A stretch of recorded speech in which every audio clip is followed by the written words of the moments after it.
Solo levelling के एक और नए और दिलचस्प एपिसोड में आपका स्वागत है। पिछली बार हमने देखा कि जिन्वू ने टाइटन्स को हराकर दिखा दिया कि आखिर उसे क्यों शैडोज का राजा कहा जाता है। उस एपिक फाइट के बाद कुछ खूबसूरत मोमेंट्स भी देखने को मिले, जहां जिन्वू और चाहेन के बीच थोड़ी नज़दीकियां बढ़ी। और हाँ, आखिरकार जिन्वू ने चाहेन को किस कर ही लिया। एक परफेक्ट क्लोजिंग थी उस एपिसोड की। अगर तुमने पिछला एपिसोड मिस कर दिया है तो डिस्क्रिप्शन में लिंक रखा है, जाकर पहले वो देखाओ। अब जो स्टोरी कंटिन्यू होती है वो हमें एक ऐसी जगह ले जाती है जिसे हमने अब तक सोलो लेवलिंग में कभी नहीं देखा था। इस दुनिया को कहा जाता है वर्ल्ड ऑफ इटर्नल स्लंबर, यानी एक ऐसी रियलिटी जो सिर्फ शैडोज के लिए है। जैसे ही हम इस दुनिया में एंटर करते हैं, हमें जिन्वू की पूरी शैडो आर्मी नजर आती है और शुरुआत होती है टस्क से। टस्क सबको गुड मॉर्निंग बोलता है, फिर खुद ही कंफ्यूज हो जाता है, क्योंकि इस दुनिया में ना दिन होता है ना रात, तो आखिर सही ग्रीटिंग क्या हो। इस वर्ल्ड को द वर्ल्ड ऑफ शैडोज भी कहा जाता है। तभी वहां बेरू एंटर करता है। अब उसका टाइटल बदल चुका है, वो अब मार्शल बेरू बन चुका है। वो टस्क के लिए कुछ खास लेकर आता है, एक जैकेट जो हूबहू वैसी है जैसी जिन्वू पहनता है। टस्क तो खुशी से पागल हो जाता है, जैसे किसी बच्चे को उसका फेवरेट सुपर हीरो वाला कॉस्ट्यूम मिल गया हो। उसे लगता है जैसे अब वो वाकई अपने किंग जैसा लग रहा है। वो बेरू को थैंक यू बोलता है, लेकिन बेरू बड़े ही सच्चे अंदाज में कहता है कि अगर तुम सच में किंग जैसे दिखना चाहते थे तो मैं तुम्हारी रिक्वेस्ट को मना कैसे कर सकता था। टस्क इतना खुश हो जाता है कि वो सोचने लगता है कि क्यों ना अपनी पूरी यूनिट के लिए ऐसे यूनिफॉर्म बनवा दे। लेकिन तभी वो एक और प्रैक्टिकल प्रॉब्लम शेयर करता है। वो जो ऑर्ब उसके पास है, जिसे वो हमेशा हाथ में लेकर घूमता है, क्या उसके लिए कोई खास होल्डर नहीं हो सकता? क्योंकि अब वो किंग जैसा बन रहा है तो उसे वैसी चीजें भी कैरी करनी चाहिए। तभी पीछे से एक शैडो क्राफ्ट्समैन आता है जो जिन्वू की आर्मी का हिस्सा है और कहता है कि सर, ये काम हमारे लिए है। हम कुछ ऐसा बनाएंगे जो आपके स्टैंडर्ड्स को मैच करे। अब शायद आप सोच रहे होंगे कि ये सब चल क्या रहा है, क्योंकि अभी तक हमने हमेशा रियल वर्ल्ड देखा है, वही दुनिया जहां बाकी हंटर्स, गेट्स और मॉन्स्टर्स होते हैं। लेकिन ये जो वर्ल्ड ऑफ इटर्नल स्लंबर है, ये उन शैडो सोल्जर्स की दुनिया है, जहां वो तब तक रहते हैं जब तक जिन्वू उन्हें समन नहीं करता। इस दुनिया की खूबसूरती यह है कि यहाँ हर शैडो सोल्जर अपनी लाइफ जी रहा है, एक रूटीन है, एक सिस्टम है। इस जगह का स्केल भी माइंड ब्लोइंग है। इतना बड़ा एरिया कि 10,000 से भी ज्यादा शैडो सोल्जर्स के लिए अलग अलग घर बने हुए हैं। हर सोल्जर जिन्वू से मेंटली कनेक्टेड है, और जैसे जैसे जिन्वू पावरफुल बनता जाता है, वैसे वैसे ये शैडोज भी और ज्यादा डेवलप होते जाते हैं। उनमें अब सिर्फ डिस्ट्रैक्शन की भूख नहीं रही, वो इंसानों जैसे बनने लगे हैं, इमोशंस को समझने लगे हैं। पहले जिन चीजों का कोई मतलब नहीं था, अब वो उनके लिए वैल्यूएबल हो गई हैं। इस दुनिया में वो असली इंसानों जैसा फील कर रहे हैं और उनके अंदर की खालीपन भरने लगा है। हम देखते हैं कि कुछ शैडो सोल्जर्स ट्रेनिंग कर रहे हैं, कुछ पढ़ाई कर रहे हैं, कुछ चैटिंग में बिजी हैं और कुछ आपस में फाइटिंग प्रैक्टिस कर रहे हैं। हर किसी की एक यूनिक पर्सनालिटी बन चुकी है, और टस्क तो इस सब से इतना ज्यादा इंप्रेस हो जाता है कि वो कहता है, मैं अपने किंग का तहे दिल से शुक्रगुजार हूं जिसने मुझे इस नई दुनिया से रूबरू करवाया। मैं अपने किंग को पसंद करता हूं। ऑर्ब होल्डर बन के तैयार हो चुका है, एकदम परफेक्टली डिजाइन किया गया टस्क के लिए। जैसे ही वो उसे देखता है, उसकी खुशी देखने लायक होती है। और जैसे ही टस्क अपने ऑर्ब को उस नए होल्डर पर रखता है, अचानक कुछ हलचल होती है। बेलियन की यूनिट से कुछ शैडो सोल्जर्स वहां एंटर करते हैं। टस्क थोड़ा हैरान होता है और पूछता है कि यहां बेलियन के सोल्जर्स क्या कर रहे हैं। जवाब आता है, लॉर्ड बेलियन ने हमें यहां भेजा है। इन नए सोल्जर्स को देखकर टस्क मन ही मन सोचता है, लगता है ये सारे नए मेजर्स हैं जो शायद अभी हमारी आर्मी में शामिल हुए हैं। लेकिन इनका स्पेल वेल कास्ट करना और टाइम वेस्ट करना मुझे पसंद नहीं है। मैं तो वही करता हूं जो मैं हमेशा करता हूं। उसी मोमेंट टस्क एकदम प्रेजेंटेशन मोड में आ जाता है। वो नए मेजर से कहता है कि अब मैं तुम्हें बताने वाला हूं हमारे मोनार्क के उस पहले बैटल के बारे में जो ड्रैगन किंग के अगेंस्ट हुआ था, और उस फाइट में मैंने जो कंट्रीब्यूशन किया वो स्टोरी सुनने लायक है। टस्क अपनी स्टोरी शुरू ही करने वाला होता है कि तभी पीछे से इग्रेस आकर बोलता है, अबे यार, तू यहां खड़ा खड़ा फालतू में टाइम वेस्ट कर रहा है क्या। ये सुनकर टस्क का मूड थोड़ा बिगड़ जाता है। वो कहता है, मैं तो अभी इन नए मेजर्स को अपने अचीवमेंट्स की स्टोरी सुना रहा था, वो भी अपने किन की तरह इस नई जैकेट को पहनकर, और तू बोल रहा है कि मैं टाइम वेस्ट कर रहा हूं। लेकिन इग्रिस बड़े ही शांत टोन में जवाब देता है, टस्क, मैं हमेशा तेरी लॉयल्टी का एहसानमंद रहूंगा। टस्क थोड़े नॉर्मल टोन में लौटता है और पूछता है, ठीक है, ये सब छोड़ो, लेकिन तुम यहां आए क्यों हो। इग्रिस कहता है क्योंकि वो मोमेंट आ गया है। हमारे सारे सोल्जर्स, चाहे वो हायर अप हों, जनरल्स हों या न्यू रिक्रूट्स, सबको एक जगह इकट्ठा होना चाहिए, क्योंकि हमें अपने किंग के लिए वहां मौजूद होना है, हमें उसे चीयर अप करना है। अब शैडो आर्मी किस मोमेंट की बात कर रही है? सीन कट होता है। हम देखते हैं कि सारे शैडो सोल्जर्स एक बड़ी विंडो की तरफ देख रहे हैं। उस विंडो से वो रियल वर्ल्ड को देख सकते हैं। और उस रियल वर्ल्ड में क्या हो रहा है? सन जिनवू फाइनली इतने लंबे टाइम के बाद चाहेन के साथ रीयूनाइट हो गया है। ये सीन देखकर पूरा शैडो वर्ल्ड खुशी से झूम उठता है। सब चिल्लाने लगते हैं, हमारा किंग फाइनली उसके प्यार के साथ मिल गया है। सब बहुत इमोशनल है, बहुत खुश हैं। वहीं इग्रिस भी विंडो से बाहर देखता है। उसकी आंखें चाहेन की तरफ जाती हैं और वो मुस्कुरा देता है। तभी उसके जहन में कुछ पुरानी यादें ताजा हो जाती हैं। हमें यहां इग्रिस का एक फ्लैशबैक देखने को मिलता है, सीजन 1 की एक जानी पहचानी फाइट का सीन, लेकिन इस बार इग्रिस के नजरिए से। हमें पहली बार बताया जाता है कि इग्रिस ने सन जिनबू से पहली बार मुलाकात उसी जगह की थी जो उसके पुराने किंग ऐशबॉर्न ने बनाई थी। इग्रिस कहता है, मेरा काम था इस इंसान को टेस्ट करना, इसके स्ट्रेंथ को परखना, क्योंकि मेरे पुराने किंग ऐशबॉर्न ये जानना चाहते थे कि क्या ये लड़का वाकई उनके वैसिर बनने लायक है या नहीं। फ्लैशबैक में हम देखते हैं कि जब ऐशबॉर्न ने इग्रिस को वो ऑर्डर दिया, तभी इग्रिस को ये बात समझ में आ गई थी कि ये उनके किंग का फाइनल ऑर्डर है। उसे एहसास हो गया था कि अब उनका किंग जल्द ही विदा लेने वाला है। इग्रिस ये भी बताता है कि ऐशबॉर्न कभी भी युद्ध का समर्थक नहीं रहा, उसने रूलर्स को माफ कर दिया था और फिर कभी वॉर की तरफ देखा भी नहीं था। लेकिन जब ऐशबॉर्न ने अचानक एक मामूली इंसान में इंटरेस्ट दिखाया, तो इग्रिस समझ गया कि इसके पीछे कुछ बड़ा राज है। इग्रिस कहता है, मेरे किंग के कमांड्स हमेशा मेरे लिए एब्सोल्यूट रहे हैं। मैंने उनके किसी भी फैसले पर कभी सवाल नहीं उठाया। फ्लैशबैक में हम वो पल देखते हैं जब इग्रिस संग जिनबू से पहली बार मिलता है। उस वक्त संग के ज्यादातर पावर सील्ड थे। इग्रिस बस इंतजार कर रहा था कि कब संग आता है और कब वो उसे टेस्ट करता है। मन ही मन इग्रिस बोल रहा होता है, दुनिया जिसे डंजन्स कहती है, वो जगह असल में एक ट्रायल ग्राउंड है। अपनी अपीयरेंस को देखकर वो कहता है, इससे पहले कि मैं अपने किंग से मिलूं, मैं ऐसा दिखता था। फिर वो एक्सप्लेन करता है कि वर्ल्ड ऑफ इटर्नल स्लंबर असल में उसके लिए परफेक्टली डिजाइन किया गया था और इसमें आर्किटेक्ट का हाथ था जिसने एज की पावर का यूज करके ये सीन क्रिएट किया। इग्रिस इस बात से पूरी तरह इंप्रेस हो जाता है कि जिस दुनिया में वो है वो कितनी परफेक्ट और एक्सप्रेसिव है। लेकिन असली बात अभी बाकी है। सीन कट होता है। इग्रिस अपने स्टेज पर बैठा होता है, तभी उसे एक साउंड सुनाई देती है। वो आवाज जैसे ही आती है, इग्रिस मन ही मन बोलता है, क्या वो इंसान आ चुका है? वो किसी की मौजूदगी को दरवाजे के पीछे महसूस करता है। फिर मुस्कुराते हुए बोलता है, कम ऑन ह्यूमन, मैं तेरे लिए यहां पर वेट कर रहा हूं। हमें दिखता है कि वो अपने थ्रोन पर बैठा है, एकदम बॉस मोड में। लेकिन तभी अचानक उसे रियलाइज होता है कि शायद मैं थोड़ा ज्यादा एरोगेंटली बिहेव कर रहा हूं, ये शायद थोड़ा डिसरेस्पेक्टफुल लग सकता है। वो फौरन थ्रोन से उठ जाता है और सोचता है, नहीं, मुझे वैसे बिहेव करना चाहिए जैसे मेरे किंग ने मुझे सिखाया है। जिस ह्यूमन को इग्रिस टेस्ट करने वाला था, उसके अंदर ऐशबॉर्न, उसका प्रीवियस किंग, खुद का कॉन्शियसनेस ट्रांसफर कर चुका था। और यही वजह थी कि इग्रिस को यह महसूस हुआ कि उस इंसान से, उस वेसल से थ्रोन पर बैठे बैठे बातचीत करना, अपने किंग के सामने बैठना एक बहुत बड़ा डिसरिस्पेक्ट होगा। ये इनप्रॉपर होता, शायद अपमान। थ्रोन से उतर गया इग्रिस और तभी दरवाजा खुलता है। संग जिनवू अंदर आता है। जैसे ही वो अंदर कदम रखता है, इग्रिस की नजर एक साइड पिलर की तरफ जाती है। वहीं पर ऐशबॉर्न की छाया खड़ी होती है। कोई कुछ नहीं बोलता, लेकिन इग्रिस के चेहरे पर सम्मान दिखता है। वो मन ही मन बोलता है, क्या यही है वो इंसान जिसे मेरे किंग ने चुना है? जिनवू अब सामने खड़ा है और इग्रिस की आंखें उसे परख रही हैं। वो सोचता है, अगर ये मेरे किंग का फाइनल ऑर्डर नहीं होता तो शायद मैं इस फाइट को इतनी गंभीरता से कभी नहीं लेता। इस सीन के पीछे एक और बड़ी सच्चाई छिपी थी। अगर इग्रिस को लगता कि संग जिनवू इस लायक नहीं है कि वो ऐशबॉर्न का वेसल बने, तो बिना किसी हिचक के वो उसे मार देता। टेस्ट फेल होना, मौत को बुलावा देना होता। सामने खड़े संग जिनवू को देखते हुए इग्रिस अपने आप से कहता है, अब टेस्ट शुरू होता है। अब मुझे पता लगाना है कि क्या तुम इस कुर्सी के काबिल हो या नहीं। फ्लैशबैक शुरू होता है। हम वापस जाते हैं उस पल में जहां संग जिनवू और इग्रिस के बीच में वो फाइट हुई थी जिसे हमने सीजन 1 में देखा था।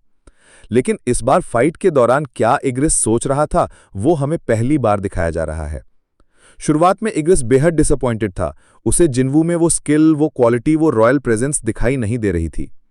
इग्रिस सोचता है, ये लड़का मेरे उस वर्जन से लड़ रहा है जिसका पावर सील्ड है और फिर भी मुझे इंप्रेस नहीं कर पा रहा। लेकिन तभी कुछ बदला। जिन्वू के पास ना कोई हथियार था ना कोई स्ट्रैटेजी, बस था तो एक चीज, डिटर्मिनेशन। बिल्कुल खाली हाथ, लेकिन फिर भी वो पूरे कॉन्फिडेंस के साथ इग्रिस से भिड़ गया। इसने इग्रिस को चौंका दिया।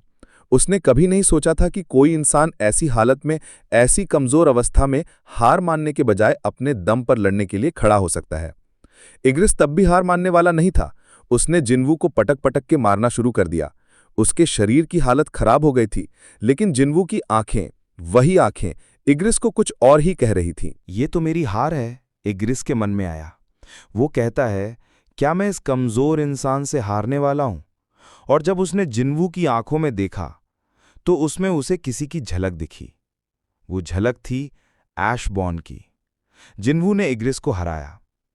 अब स्टोरी वापस प्रेजेंट में आती है। इग्रिस याद करते हुए मन ही मन बोलता है, उस दिन मुझे उसका पावर टेस्ट करना था, और हां, मेरा लेवल उससे कहीं ज्यादा था, मेरा पावर उससे कहीं ऊपर था, लेकिन फिर भी वो जीत गया।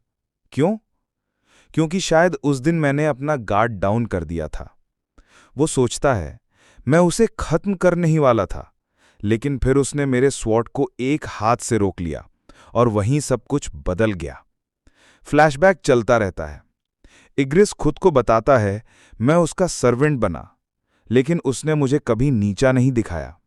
उसने हमेशा मुझे इज्जत दी, एक साथी की तरह ट्रीट किया। वो सिर्फ मेरा मास्टर नहीं है, वो मेरा फ्रेंड है, मेरा कॉलीग है। इग्रिस की आवाज भारी होती जा रही है जब वो कहता है, हमने साथ मिलकर अनगिनत लड़ाइयां लड़ी हैं, और वक्त के साथ मेरा भरोसा उसमें और भी गहरा होता गया। इतना गहरा कि मैं अपने पुराने किंग को भूलने लगा। मैं धीरे धीरे इस नए किंग को अपना मानने लगा। सीन आगे बढ़ता है।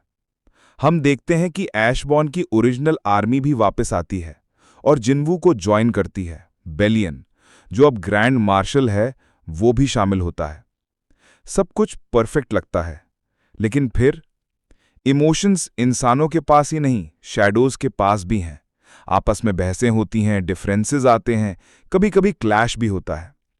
फिर इग्रिस कहता है, हमने एक साथ बहुत कुछ झेला, मोनार्क्स को हराया, कप ऑफ रीइंकार्नेशन का इस्तेमाल किया, और फिर 30 साल तक डायमेंशनल रिफ्ट में मोनार्क्स के खिलाफ जंग लड़ी, पूरी दुनिया को बचा लिया। अब इग्रिस अपनी थॉट्स में गहराई से डूब जाता है। वो सोचता है, मैंने ऐशबॉर्न के बारे में कब आखिरी बार सोचा था? शायद मुझे खुद याद नहीं। क्या मैं अपने पुराने किंग को भूल बैठा हूं?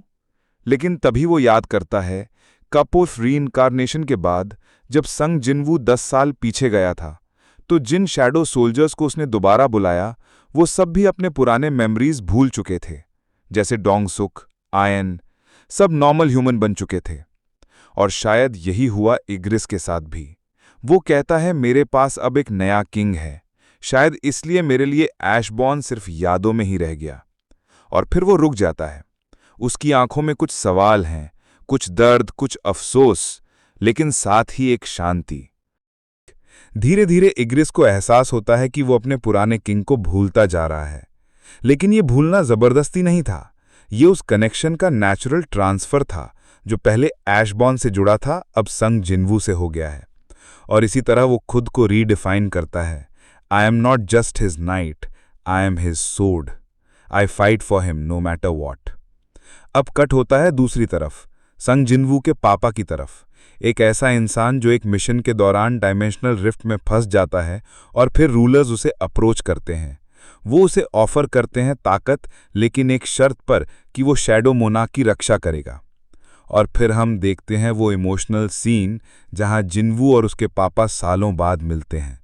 बाप रोता है, कहता है, काश मेरे पास थोड़ा और वक्त होता, तुझसे बातें करता, सब शेयर करता। लेकिन ट्विस्ट यहां आता है, ये सब कुछ वो टाइमलाइन में हुआ था जिसे कप ऑफ रीइंकार्नेशन ने मिटा दिया था। फिर भी जब हम प्रेजेंट में आते हैं तो हम देखते हैं कि जिन्वू का बाप उस सब कुछ को याद कर रहा है। मतलब कुछ ना कुछ बाकी रह गया है। कैफे में बैठा वो अपने बेटे की जिंदगी को नॉर्मल देखने की ख्वाहिश करता है। और फिर आता है रूलर्स का सर्वेंट, जो आखिरी बार मिलने आता है। वो पूछता है, क्या कुछ ऐसा है जो मैं आपके लिए कर सकता हूं? और जवाब आता है, मेरी मेमोरी मिटा दो। क्योंकि नॉर्मल बन के जीना चाहता हूँ, क्योंकि मैं नहीं चाहता कि वो खुद को शैडो मोनार्क समझे। वो मेरे लिए सिर्फ मेरा बेटा है। फिर वो सर्वेंट पूछता है, कोई लास्ट रिक्वेस्ट? तो जीनू का बाप बोलता है, मेरी मेमोरी मिटा दो, क्योंकि नॉर्मल बन के जीना चाहता हूं। और फिर वो सब मेमोरीज मिटा दी जाती हैं। एक बार के लिए बस वो पीछे देखता है, थोड़ा मुस्कुराता है और आगे बढ़ जाता है, एक सिंपल बाप की तरह, एक सिंपल बेटे के लिए। और अब कट टू, जिनू अपने कॉलेज फ्रेंड के साथ एक कैफे में है, मजे कर रहा है, लेकिन कुछ अजीब फील हो रहा है, जैसे ये जगह पहले देखी हुई है। फिर अचानक से संग जिनवू वहां आ जाता है और भाई मूड बदल जाता है। फ्रेंड डर के मारे भाग जाता है, लेकिन जिनू वहीं बैठा रहता है। संग जिनू उसे पानी ऑफर करता है, लेकिन जिनू बोलता है, रेगुलर ग्लास में सोजू लाओ, मेरा फर्स्ट ड्रिंक होगा। थोड़ी देर बाद वो खुद ही बोलता है, ये तो बस सोडा जैसा है। और संग जिनवू हंसते हुए बोलता है, तू बहुत लाइट वेट है भाई, हमारे साथ सोडा ही पी। सिचुएशन काफी कूल चल रही थी, पर फिर संग जिनवू उसका नाम लेके बोलता है और जिनू सोचता है, इसने मेरा नाम कैसे जाना? एकदम सस्पेंस वाला मोमेंट। लेकिन फिर दोनों रिलैक्स होते हैं, हैंग आउट करते हैं, नंबर एक्सचेंज करते हैं। अगले दिन जीनू को कॉल आता है। संग जिनवू बोलता है, आज नहीं आ पाऊंगा, थोड़ा जरूरी काम है। और फिर एंट्री होती है जूही की, वही जूही जो टाइम रिवाइंड से पहले जिनू की एक बेहद क्लोज फ्रेंड थी। जूही पूछती है, क्या हम पहले मिल चुके हैं? संग जिनवू स्माइल करते हुए कहता है, नहीं, लेकिन उसके अंदर की वो यादें शायद अब भी कहीं बाकी हैं। अब सीन शिफ्ट होता है मिस्टर गो के पास, हॉस्पिटल में। डॉक्टर से बोलते हैं, थोड़ा उठा दो मुझे। और टेबल पर रखा है होली वाटर ऑफ लाइफ, जो संग जिनवू छोड़ गया था। डॉक्टर चौंक जाता है, ये कहां से आया? मिस्टर गो बताते हैं, एक बंदा आया बिना किसी को दिखे और ये देके चला गया। बोलता है, उसने कहा था एक वक्त था जो अब नहीं है, और उस वक्त में हमने साथ मिलकर दुनिया को बचाया था। मिस्टर गो खुद भी शॉक्ड होते हैं, क्योंकि उन्हें तो सब याद है। फिर वो बोलते हैं, इस बीमारी ने मुझे थका दिया है, अब जो होगा देखा जाएगा। और वो होली वाटर पी लेते हैं, लेट जाते हैं, और भाई धीरे धीरे उनके सारे स्कार्स जो बीमारी ने दिए थे वो मिटने लगते हैं। वो एक लंबी सांस लेते हैं और बोलते हैं, the sun feels so warm. और यहीं से हमें पता चलता है कि संग जिनवू ने मिस्टर गो को बचा लिया। उसके लिए वो कोई चेयरमैन नहीं था, वो उसके लिए एक फादर फिगर था। एक बेटा अपने दो बापों को बचा चुका है, एक असली बाप और एक जो बाप की तरह था। और इतने सारे इमोशनल मोन्टाज के बाद अब नेक्स्ट एपिसोड में एंट्री होगी ड्रैगन किंग एपिलॉग की। अब हम आगे की कहानी में आते हैं, लेकिन उससे पहले एक छोटी सी रिक्वेस्ट। बहुत सारे लोग वीडियो तो देखते हैं लेकिन सब्सक्राइब करना भूल जाते हैं। यार सीरियसली, अगर अब तक सब्सक्राइब नहीं किया है तो प्लीज कर दो, और अगर पहले से किया हुआ है तो दिल से थैंक यू। एपिसोड की शुरुआत होती है ड्रैगन किंग की एंट्री से। हाँ, तुमने सही सुना। वो खुद को इंट्रोड्यूस करता है, मेरा नाम है आंतरिस, मैं हूं सबसे ताकतवर मोनार्क जो डार्कनेस से पैदा हुआ है। मैं हूं सभी ड्रैगन्स का किंग, और मेरा अस्तित्व सिर्फ फियर और डिस्ट्रक्शन का प्रतीक है। हम देखते हैं कि ड्रैगन किंग गुस्से में है, उसके चारों तरफ अनगिनत ड्रैगन्स हैं, और वो बोलता है कि जो भी मुझे जानता है वो मुझे रिस्पेक्ट के साथ ड्रैगन किंग कहता है। फिर एक फ्लैशबैक में पता चलता है कि वो डायमेंशनल रिफ्ट में छुपा हुआ था, अपने 10 मिलियन सोल्जर्स के साथ मिलकर अर्थ पर अटैक करने की प्लानिंग कर रहा था। लेकिन जब वो अपनी आंखें खोलता है तो खुद को इंसान की बॉडी में पाता है। ये इंसान कोई और नहीं बल्कि संग जिनवू है। ड्रैगन किंग जिनवू के शरीर में समा चुका है। खुद को आईने में देखकर वो हैरान होता है कि ये शरीर इतना कमजोर क्यों लग रहा है। वो सोचता है कि आदमी कितनी बार मरने के करीब पहुंच चुका है, लेकिन फिर भी किसी तरह बच निकलता है। वो जिनवू के जख्मों को देखता है और कहता है कि ये तो मैं आसानी से ठीक कर सकता हूं। अब जिनवू की बॉडी पूरी तरह ड्रैगन किंग के कंट्रोल में है। उसी दौरान उसे एक कॉल आता है। वो कॉल रिसीव करता है और दूसरी तरफ से कोई कहती है, जिनवू, हम लोग रेड पर जा रहे थे, तो बहुत लेट कर रहा है। ड्रैगन किंग को यह बात चुभ जाती है। वो सोचता है कि इसने मुझे लेट कहा। टाइम का पालन ना करना मेरे लिए अपमान की तरह है। वो गुस्से में उस कॉलर को लोकेट करने लगता है और आखिरकार कहता है, आई फाउंड यू। दूसरी तरफ की लड़की डर जाती है और जल्दी से कॉल काट देती है। और तभी जिनवू यानी अब ड्रैगन किंग सामने प्रकट होता है और बोलता है, क्या मैं लेट आया? लड़की कांपते हुए जवाब देती है, नहीं नहीं, तुम टाइम पे आए हो। अब सभी लोग रेड के लिए गेट के सामने इकट्ठे हो चुके हैं। लेकिन जिनवू की हरकतें सबको अजीब लग रही हैं। लोग आपस में बात कर रहे हैं कि यह बंदा पहले जैसा नहीं रहा। इसके बाद हम देखते हैं कि ये वही रेड है जो सीजन 1 के पहले एपिसोड में हुआ था, डबल डंजन वाला, जहां आर्किटेक्ट पहली बार सामने आया था। इस बार फर्क यह है कि जिन्वू की बॉडी में ड्रैगन किंग मौजूद है, जो सब कुछ बहुत डिटेल में ऑब्जर्व कर रहा है। ड्रैगन किंग उस गेट को देखकर सोचता है कि यह बाकी गेट से अलग क्यों लग रहा है। वो कहता है कि गेट्स तो रूलर्स खोलते हैं, लेकिन इस गेट से मुझे मोनार्क्स की प्रेजेंस क्यों फील हो रही है। अब सभी लोग अंदर जाने के लिए रेडी हैं और जिन्वू भी, लेकिन इस बार वो वही इंसान नहीं है जो उस वक्त था। अब उसके अंदर ड्रैगन किंग की पावर है, और यहीं से असली ट्विस्ट शुरू होता है। इस बार जो हुआ उसने सबको हैरान कर दिया।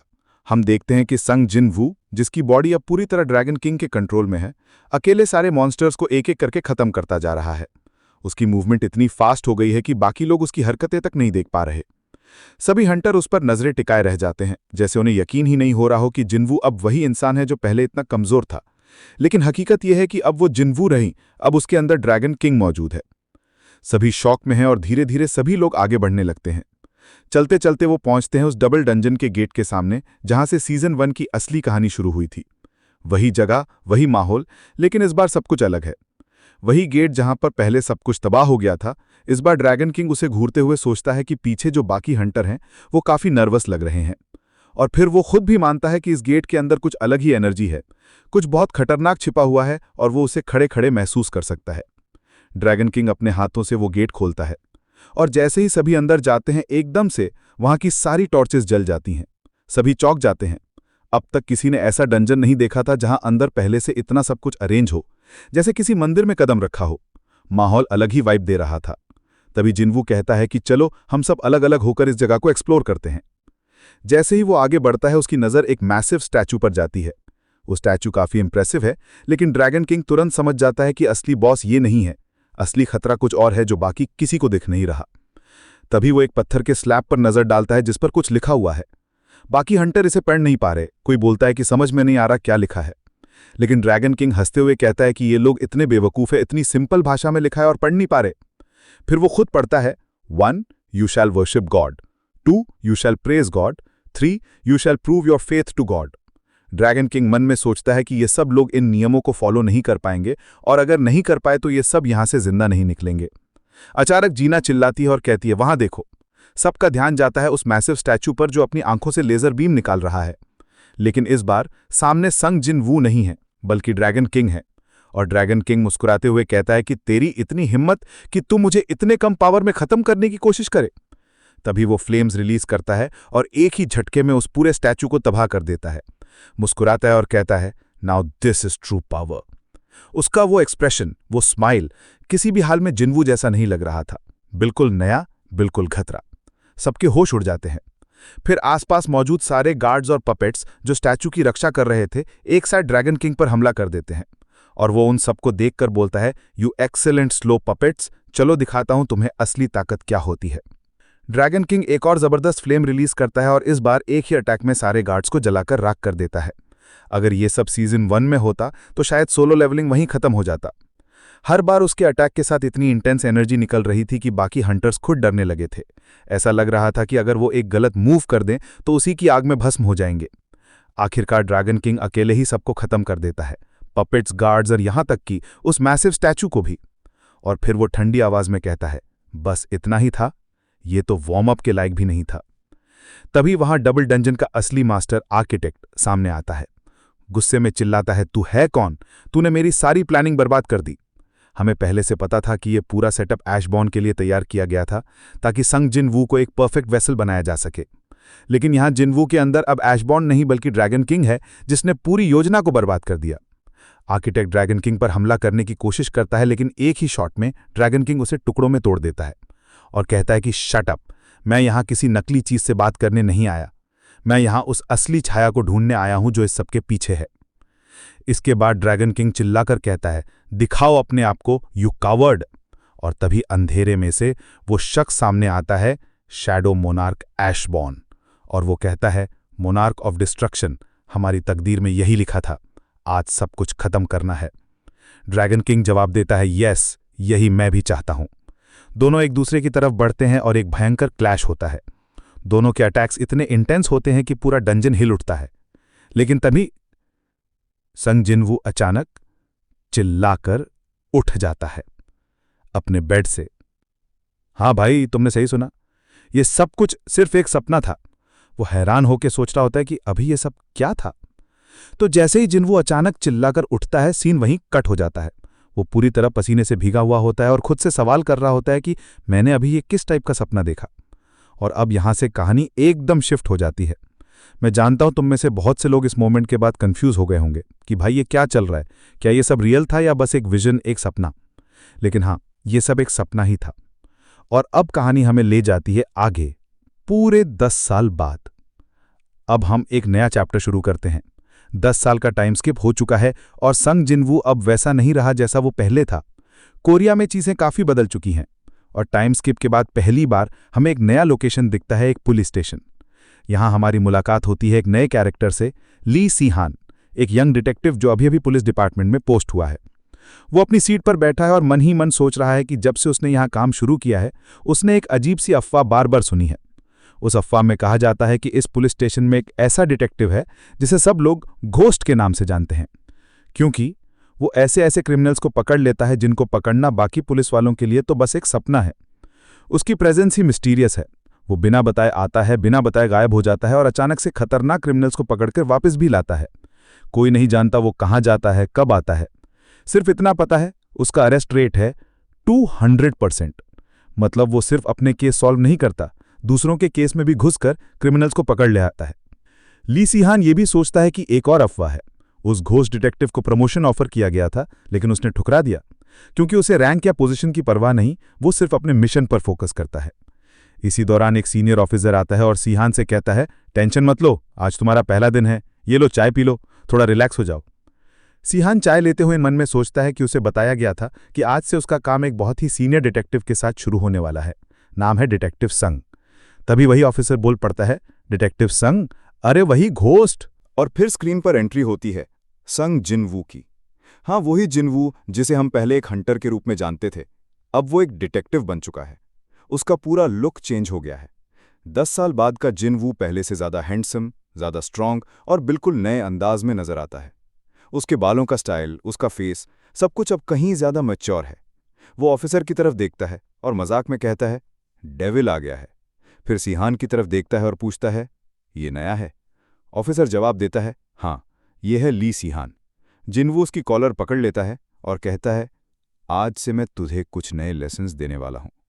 सीहान कांपते हुए सोच रहा होता है, मैंने तो बस इनकी दी हुई कॉफी पी थी, क्या वही कारण है इनके गुस्से का? जिन्वू उससे पूछता है, तुमने पुलिस बनने का फैसला क्यों किया? सीहान जवाब देता है, क्योंकि मैं बुरे लोगों को पकड़ना चाहता हूं। जिन्वू हंसते हुए कहता है, बढ़िया, क्योंकि हम अभी यही करने जा रहे हैं। यही वजह थी कि मैंने भी पुलिस की वर्दी पहनी। इसके बाद दोनों एक साथ निकल पड़ते हैं एक नए मिशन की तरफ।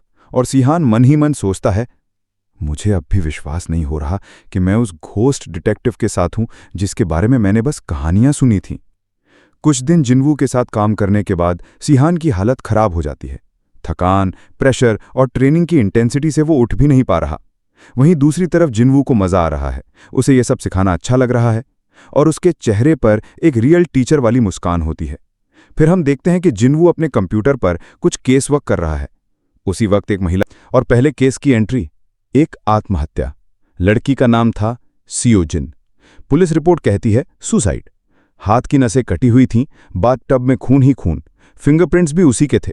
पर उसकी बेस्ट फ्रेंड कहती है वो लड़की सुसाइड नहीं कर सकती। जिन्वू केस अपने हाथ में ले लेता है। रात के अंधेरे में वो पहुंचता है उस घर में जहां मौत ने दस्तक दी थी। वो खून अब भी बाथटब में सूखा पड़ा है और तभी वो अपना हाथ सामने बढ़ाता है। अराइज। सिर्फ खून से शैडो उठती है, सियोजिन की। जिन्वू से पूछता है, क्या तुमने खुद को मारा? शैडो बस कहती है, आए, और सीन कट हो जाता है। कट होता है और हम पहुंचते हैं उस लड़की के पिता के पास। एक कॉफी शॉप में जिन्वू पूछता है, आपकी बेटी कैसी थी? वो पिता रोने लगता है। कहता है, वो मेरी सगी बेटी नहीं थी, लेकिन मैंने उसे उससे भी ज्यादा चाहा। फिर पछतावे से भरकर बोलता है, काश वो मुझसे कुछ शेयर करती तो मैं कुछ कर पाता। तभी जिन्वू अपने फोन निकालता है। एक ऑडियो मिला है आपकी बेटी के फोन से। रिकॉर्डिंग प्ले होती है और जैसे जैसे आवाजें बजती हैं, उस आदमी का चेहरा सूखता जाता है। सच सामने आता है।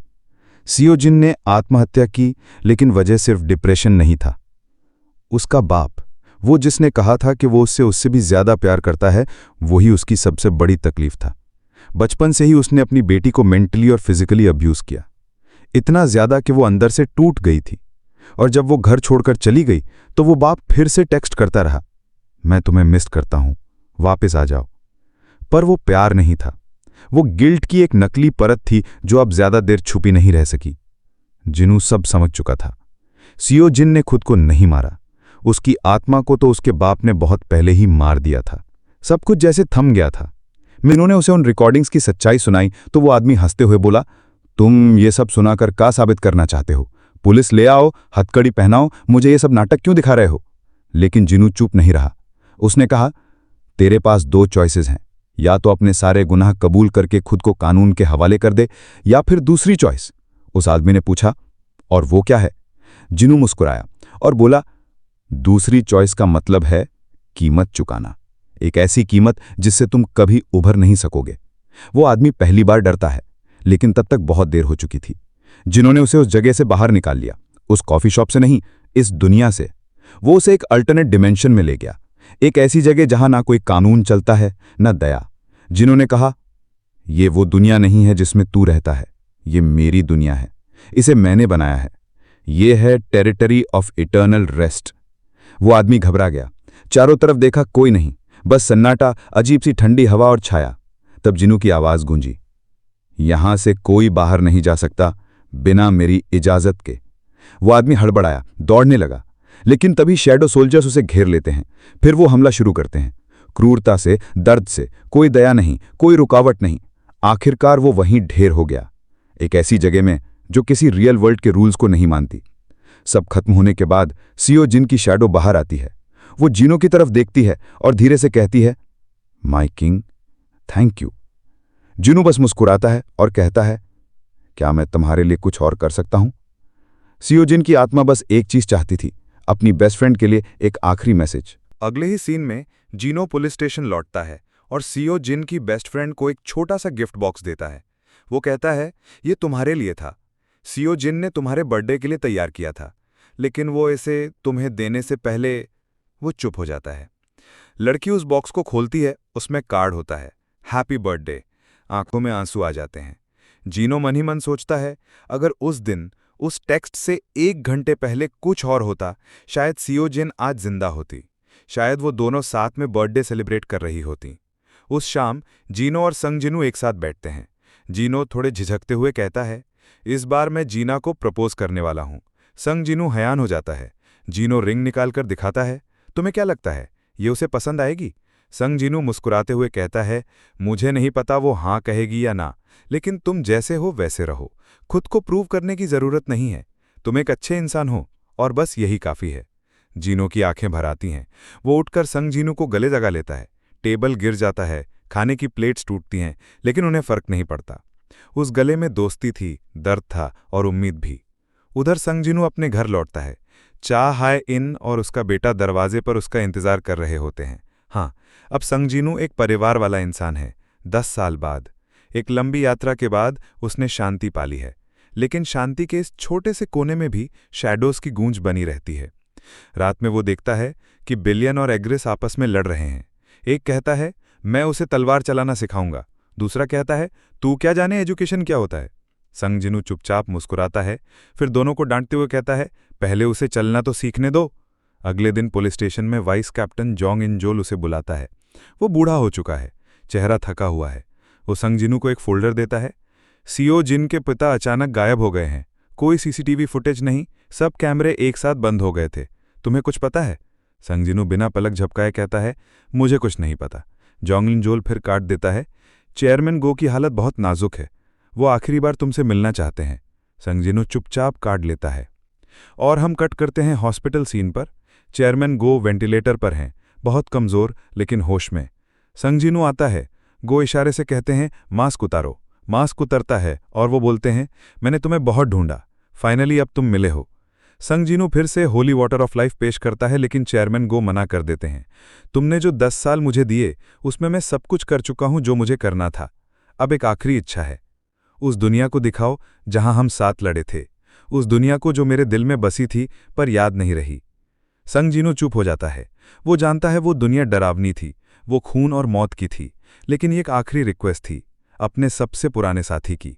और यहीं पर सीन कट होता है। It's fine after all, mister go धीमे स्वर में कहते हैं। मैं अपने पुराने खोए हुए मेमोरी को मरने से पहले बस एक बार वापस लाना चाहता हूं, दैट्स इट। एक गहरी सांस के साथ संग जिन वो उनका हाथ पकड़ता है। उसके स्पर्श के साथ ही मिस्टर गो की आंखों के सामने एक के बाद एक दृश्य उमड़ने लगते हैं। उनका बीता हुआ हर लम्हा, संग जिन वो के साथ की पहली मुलाकात, वो अनगिनत लड़ाइयाँ, मोनार्क्स के साथ हुए युद्ध और आखिर वो पल जब फ्रॉस्ट मोनार्क ने उन्हें मौत के मुंह में धकेल दिया था। और इन सारी यादों में सबसे चमकदार था संग जिन वो का साथ, एक योद्धा के तौर पर, एक दोस्त के तौर पर और शायद एक बेटे की तरह। उन सारी यादों को दोबारा जीकर मिस्टर गो की आंखों से आंसू बहने लगते हैं। टूटे हुए स्वर में वो कहते हैं, मुझे यकीन नहीं हो रहा, मैं उन यंगस्टर्स के साथ मिलकर इतना कुछ लड़ चुका हूं, क्या मैं वाकई उसमें शामिल था?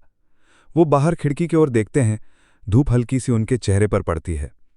If I become a corpse in this warm sunlight I will have no regrets, क्योंकि मेरी जो ग्लोरी डेज थीं वो अब मेरी यादों में अमर हो चुकी हैं।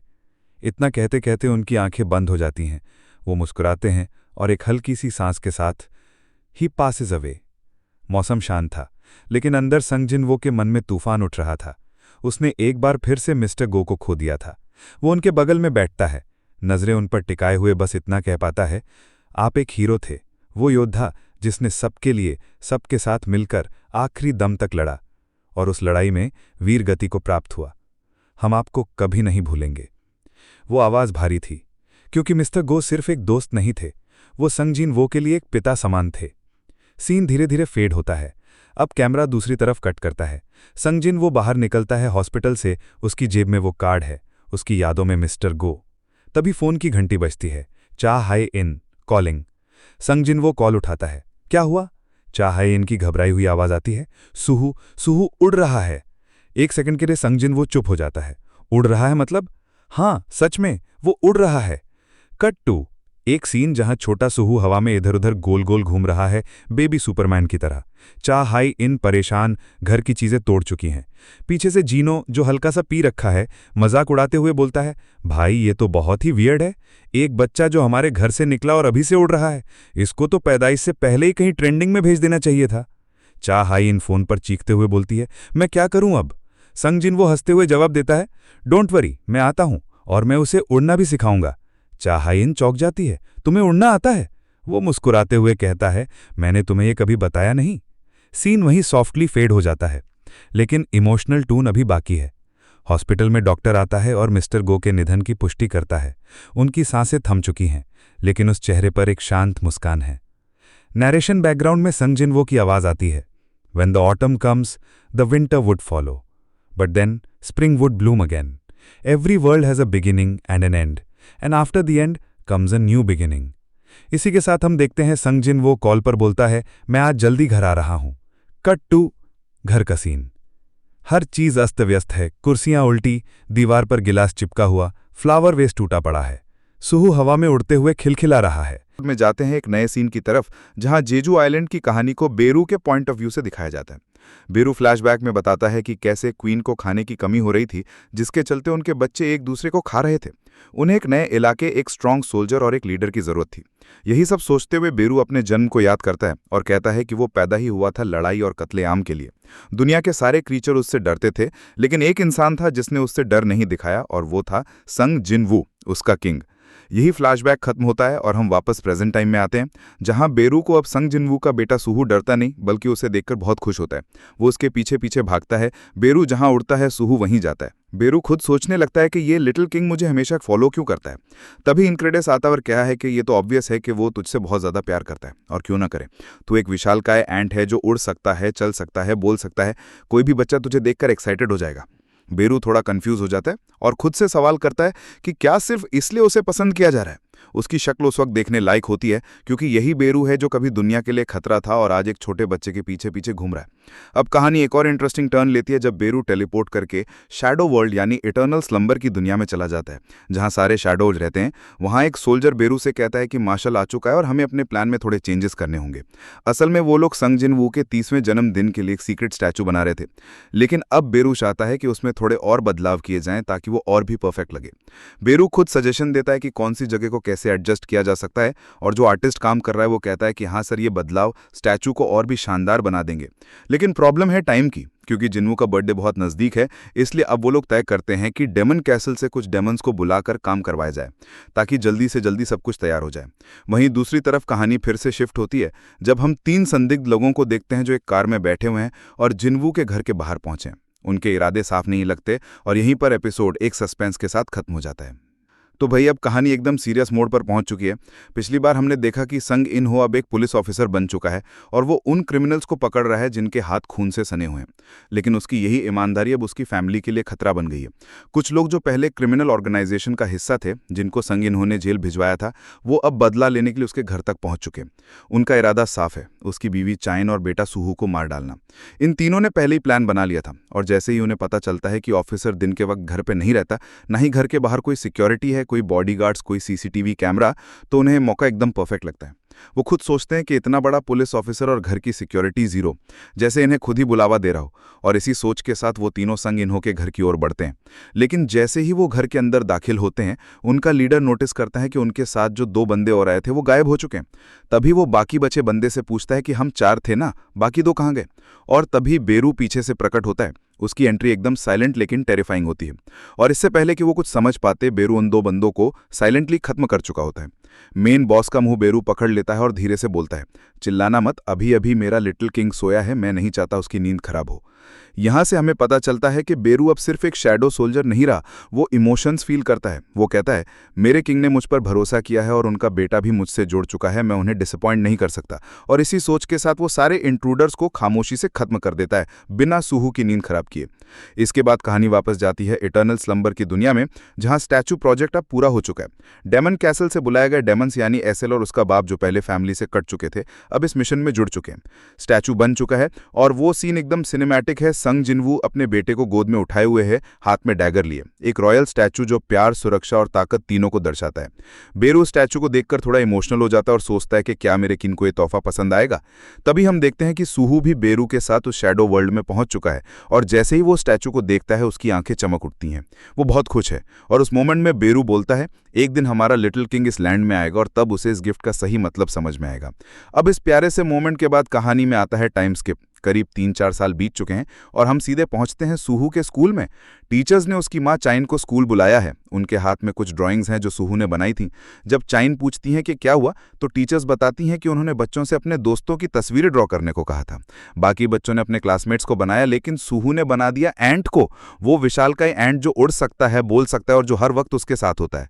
टीचर्स शॉक्ड हैं, लेकिन वहीं नहीं रुकते। जब उन्होंने सुहू से कहा कि बाकी दोस्तों को भी ड्रॉ करो, तो उसने ड्रॉ कर दिया टस, मेरू और बाकी शैडो आर्मी के सदस्यों को। टीचर्स कुछ समझ नहीं पा रहे हैं, लेकिन ये ड्राइंग्स देखकर वो थोड़े डरे हुए भी हैं। और फिर जब उन्होंने कहा कि अपनी फैमिली को ड्रॉ करो, तो सुहू ने अपने मम्मी पापा के साथ साथ पूरी शैडो आर्मी को भी फैमिली में शामिल कर दिया। टीचर्स को ये सब बहुत वियर्ड लग रहा है, लेकिन उन्हें समझ नहीं आ रहा कि ये बच्चा किस दुनिया में जी रहा है। लेकिन हमें पता है, सुहू अब सिर्फ संग जिनवू का बेटा नहीं, बल्कि शैडो आर्मी का लिटिल किंग है, और ये शुरुआत है उसकी उस दुनिया में एंट्री की जहां उसका असली रोल लिखा गया है। अब देखो, सुहू की दुनिया तो वैसी ही है भी। वो शैडो आर्मी के साथ बड़ा हुआ है, उनके साथ खेला है, सीखा है, उनसे प्यार पाया है। तो वो जिन चेहरों को हर दिन देखता है, उन्हें ड्रॉ करना तो बिल्कुल नेचुरल है। उसके लिए इंक और बेरू उतने ही करीबी हैं जितने पापा और मम्मी। अब ये स्कूल वाला एपिसोड खत्म होता है और कहानी शिफ्ट होती है पुलिस स्टेशन में, जहां फाइनली संग जिनवू यानी अब डिटेक्टिव संग को प्रमोशन मिल चुका है। एक अफसर उससे पूछता है, सर आपने तो हमेशा बोला था कि आप प्रमोशन एक्सेप्ट नहीं करेंगे, तो अब क्यों? जिनवू थोड़ा मुस्कुराता है और कहता है, बहाने बनाते बनाते थक गया हूं। अब मेरे पास कोई नया एक्सक्यूज भी नहीं है, तो सोचा ले ही लेता हूं। लेकिन बात यही खत्म नहीं होती। वो अफसर पूछता है, सर आपके तो कोई गोल्स नहीं है क्या, कोई एम्बिशन? आप तो बहुत पहले प्रमोट हो सकते थे, बहुत पैसा कमा सकते थे। और वहीं जिनवू मन ही मन सोचता है, इस बंदे को क्या पता, जब मैं इसकी उम्र का था तब मेरे पास इतना पैसा था कि यह सोच भी नहीं सकता। मैं एक एस रैंक हंटर था, लेकिन वो जिंदगी मैंने पीछे छोड़ दी है। अब पैसा कोई मायने नहीं रखता। अब जब जिन्वू घर लौटता है तो चाइन उस पर चिल्लाने लगती है। वो सुहू की ड्राइंग दिखाती है जिसमें शैडो आर्मी के सारे मेंबर्स मौजूद हैं। जिन्वू पहले तो हंसता है और कहता है सुहू सिर्फ 5 साल का है और उसमें इतना आर्ट टैलेंट है। लेकिन चाइन गुस्से में कहती है ये कोई मजाक नहीं है, ये सीरियस है। टीचर्स ने बताया कि सुहू कह रहा है उसने एक डार्क लैंड में तुम दोनों को देखा एक साथ। ये सुनकर जिन्वू हल्का सा हंस पड़ता है और कहता है नहीं, कुछ नहीं, बस एक पुरानी याद आ गई। तभी चाइन उसे बताती है कि स्कूल में बाकी बच्चे सुहू से दूर रहते हैं। कोई उसे झगड़ता नहीं, कोई उसे तंग नहीं करता, लेकिन कोई उसके पास भी नहीं आता। और तब चाइन एक सीरियस पॉइंट उठाती है। बच्चे बड़ों से ज्यादा सेंसिटिव होते हैं। हो सकता है कि बच्चों ने सुहू के अंदर उस मोनार्क की पावर को फील किया हो, इसलिए वो उससे दूर रहते हैं। वो कहती है शायद बच्चे सुहू के आसपास मौजूद डेथ की शैडो को महसूस कर सकते हैं और इसलिए वो उससे डरते हैं। जिन्वू इस बात को सुनकर सोच में पड़ जाता है और फिर बोलता है शायद एक ही वजह है कि ये पावर डिजास्टर नहीं बनी, क्योंकि ये पावर मुझसे होकर पास हुई है और मैं अब तक उसे कंट्रोल कर पाया हूं। हमें याद आता है कि ये वही पावर है जो एब्सोल्यूट बीइंग ने अपने लॉरल सर्वेंट ऐशबॉर्न में छुपा कर रखी थी और फिर ऐशबॉर्न से ये पावर ट्रांसफर हुई थी संग जिन्वू को। लेकिन असल मकसद था इस पावर के जरिए उसी क्रिएशन को खत्म करना जो खुद एब्सोल्यूट बीइंग ने बनाया था। जिन्वू कहता है कि अगर ये मोनार्क की ताकत सुहू के अंदर ग्रो करती रही तो वो कभी नॉर्मल लाइफ नहीं जी पाएगा। इसलिए वो अब एक बड़ा फैसला लेता है। वो सुहू की सारी मेमोरीज, उसकी पावर, शैडो आर्मी से जुड़ी हर चीज सील कर देगा। जब तक सुहू बड़ा ना हो जाए और जब तक वो नॉर्मल दुनिया को समझना और उसमें घुलना मिलना ना सीख जाए, तब तक सब कुछ बंद रहेगा। ये बात बेरू भी सुन लेता है।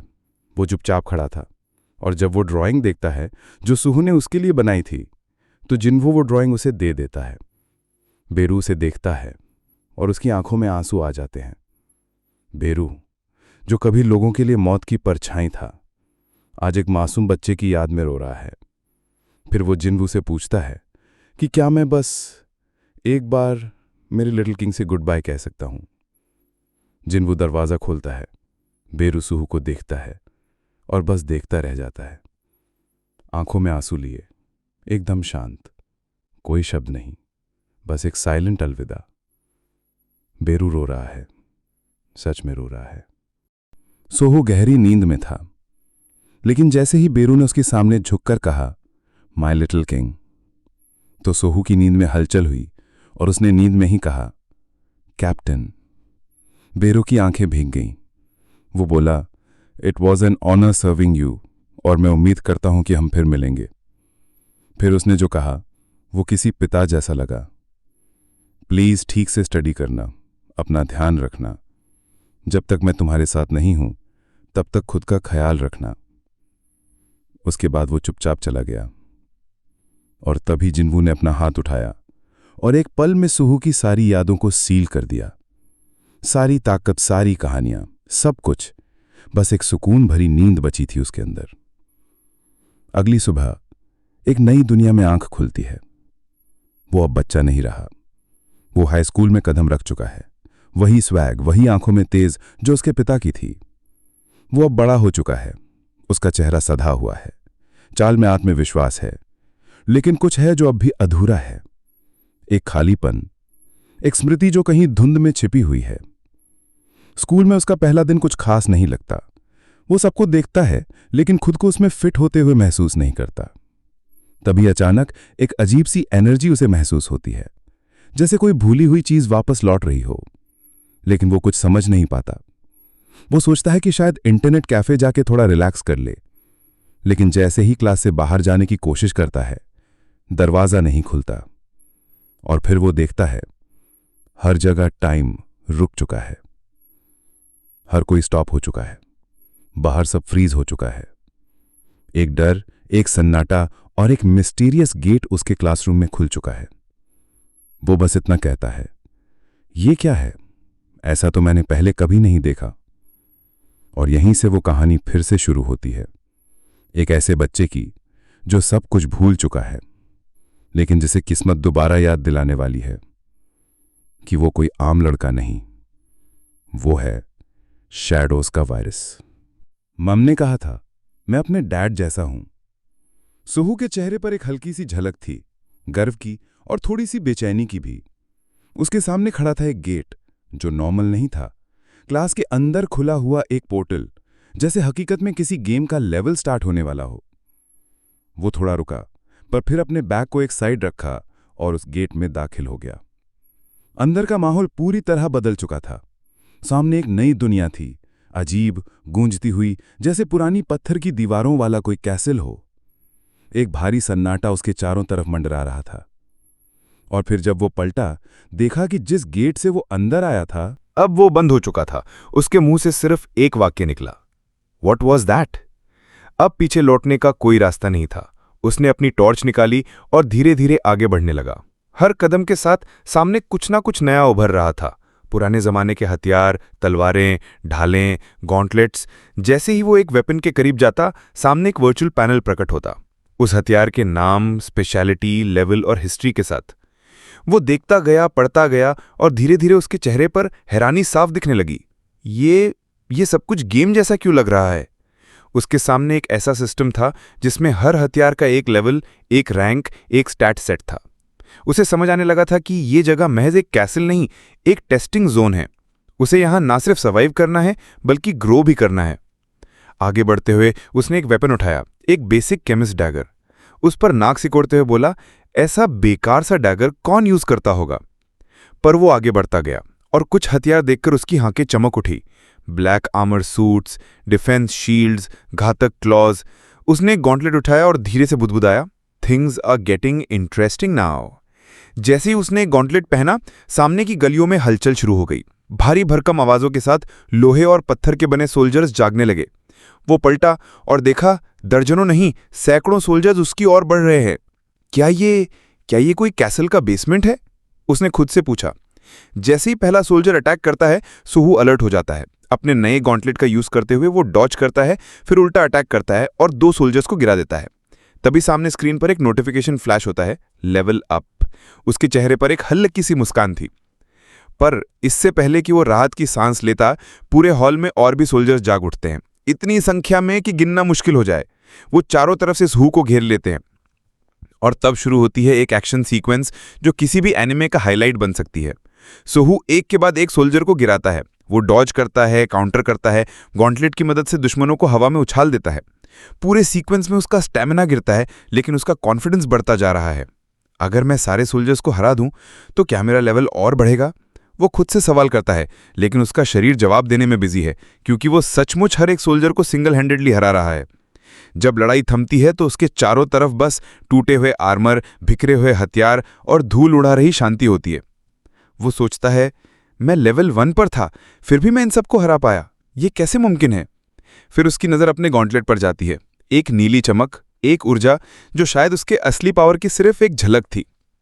मैं और स्ट्रांग बनना चाहता हूं, वो धीरे से बोलता है, जैसे वो किसी अदृश्य सिस्टम से रिक्वेस्ट कर रहा हो।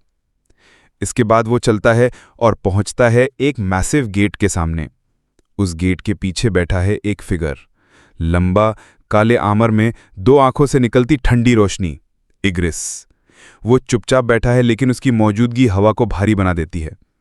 ये है फाइनल वॉच, ये तो खतरनाक लग रहा है, वो खुद से बुदबुदाता है।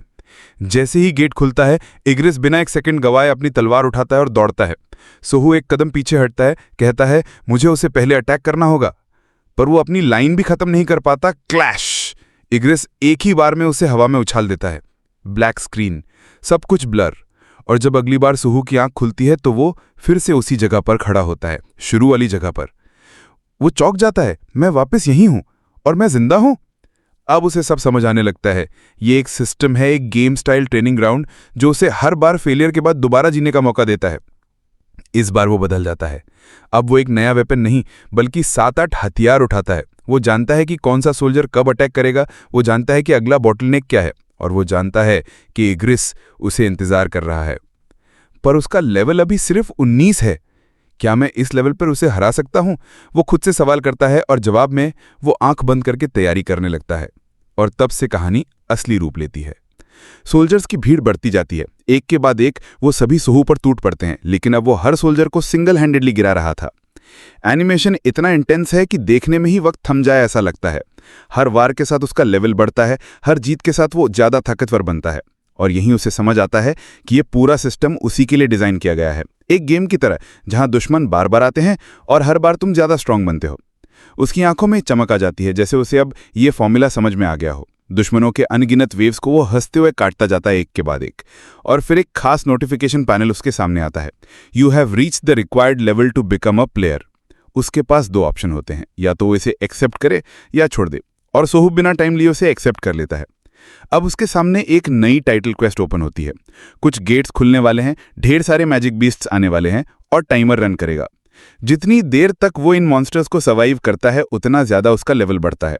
जैसे ही गेट्स खुलते हैं, मैजिक बीस्ट्स की भीड़ अंदर घुसती है और एक नया बवंडर शुरू हो जाता है। सोहू अब हर मॉन्स्टर को एक के बाद एक हराता जाता है, लेकिन तभी एक बड़ा सा फ्लेम मॉन्स्टर सामने आता है जो उस पर एक तगड़ा अटैक करता है। वो किसी तरह शील्ड से खुद को बचा लेता है, लेकिन फिर उसे फेंक देता है।